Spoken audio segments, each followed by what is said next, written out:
خلقه قبل أن يخلقهم بقوله إنك ميت وإنهم ميتون.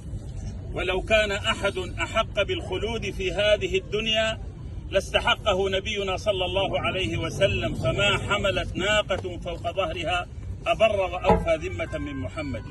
ولكن الله تعالى جعل هذا سبيلا كتبه على الأولين والآخرين، لا يستأخرون عنه ساعة ولا يتأخرون ولا يستأخرون.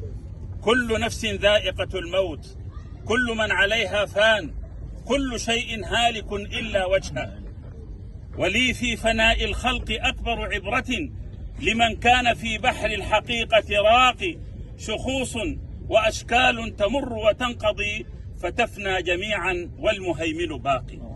علينا أن نتذكر أن هذا الموت هو الواعظ الصامت، كما أن القرآن هو الواعظ الناطق.